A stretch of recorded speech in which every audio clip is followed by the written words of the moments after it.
অত্যন্ত ছোট ছোট কিছু অঙ্ক আছে যেখানে নন প্রফিট সিকিং কনসার্নের কাছে পার্টিকুলার একটা যেটা অ্যাড আউটস্ট্যান্ডিং লেস প্রিপেড যে থিমটা ওই থিমের উপর অঙ্কটা হবে।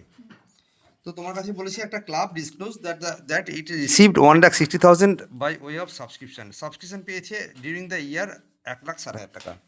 তাহলে আমি এখানে বানাই ওই লোকটার সাবস্ক্রিপশন কত ছিল একটু উঁচু করে তোল, তাহলে হবে। হ্যাঁ না ঠিক আছে, আমার রাখলেই হবে। সাবস্ক্রিপশন কত পেয়েছিলাম? 1,00,000 কত 60,000 টাকা পেয়েছি। এবার একটা করে আইটেম করছি।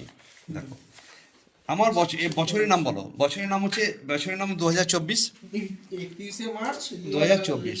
তার মানে 23-24 হচ্ছে আমার কারেন্ট ইয়ার। তাহলে subscription outstanding for the year 2023 of which 5,000 received in the year 2024। তাহলে আমার কাছে মোট 8,000 টাকার বাকি ছিল। লোকেরা আমার মেম্বাররা টাকা দিচ্ছে না, টাকা না দিয়ে বাকি রেখেছে কত? 8,000। তার মধ্যে আমি পেয়েছি কত? 5,000। এই 5,000 টাকার এর মধ্যে ঢোকানো আছে। 3,000 পাইনি, সেটা আমার দায়িত্বের মধ্যে পড়ছে না।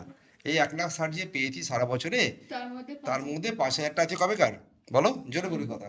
বল 23, হ্যাঁ 5,000 টাকাটা আছে 22-23-এর জন্য রিলেটেড। তাহলে সেটা নিশ্চয়ই আমার এই বছরকার মধ্যে হওয়া উচিত নয়। তাহলে সাবস্ক্রিপশন ফর 22-23 আমি মাইনাস করে দেবো। ক টাকা? 5,000 টাকা। এটাকে একটু রাইট সাইডে কর, সুবিধা হবে। 5,000 টাকা আমরা এখানে মাইনাস করে দেবো। আচ্ছা ছেড়ে দিই, এখানে 5,000 টাকা মাইনাস করে দিলাম। তো এখন কত রইল? 1,55,000 টাকা। পরের পয়েন্ট ধরো, অ্যাডভান্স সাবস্ক্রিপশন রিসিভড 31/3/2023। 2023 সালে তুমি পেয়েছিলে, তাহলে এটা হচ্ছে ওপেনিং তারিখের অ্যাডভান্স, হ্যাঁ কি না? তাহলে ক্লোজিং তারিখে যদি তুমি অ্যাডভান্স পেয়েছো সেটা কামিং ইয়ারের হতো, ওটা মাইনাস করতাম, তখন তুমি এটাকে প্লাস করবে। কারণ এই যে যেটা তুমি 31/3/23-এ পেয়েছো সেটা হচ্ছে কারেন্ট ইয়ারের জন্য, সেটা কিন্তু আমার 23-24-এর জন্য। আবার বলি, বছরের শেষ দিনে যদি আমাকে কেউ অ্যাডভান্স দিয়ে গেছে, মনে কর আমাকে 31শে ডিসেম্বরে কেউ অ্যাডভান্স দিয়েছে, তার মানে সেটা 1 জানুয়ারির জন্য অ্যাডভান্সটা কেন, মানে পরে তাহলে এটা হচ্ছে 23-24-এর এই বলে এটাকে অ্যাড করে দেবে। ঘুরিয়ে বলি, ওপেনিং বলে অ্যাড করবো, ক্লোজিং হলে লেস করতাম। তাহলে 5,500 টাকা তুমি কি করবে? অ্যাড করবে। আচ্ছা 500 টাকা অ্যাড করলাম।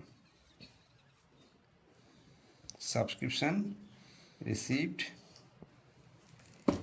In advance on 31/3। তার মানে কি হয়ে গেল? এটা ফর 23-24। কারোর বুঝতে অসুবিধা হচ্ছে কিছু?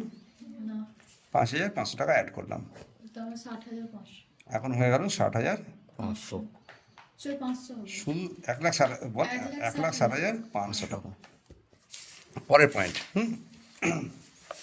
Advance subscription received on 31/3/2024। 31/3/2024-এ যে টাকাটা অ্যাডভান্স পেয়েছি সেটা আসলে 24-25-এর জন্য, তো it should be deducted less subscription received in advance on 31/3/2024।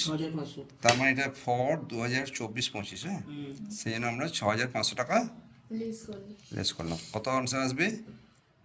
1,54,000 টাকা, তাই তো?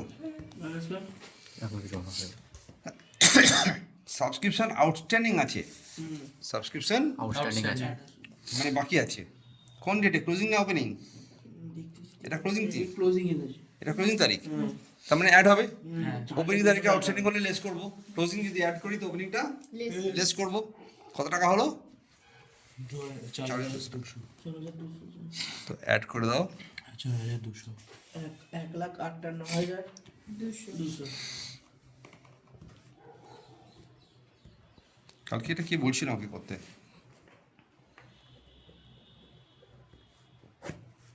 কি লিখবো? 1,58,200।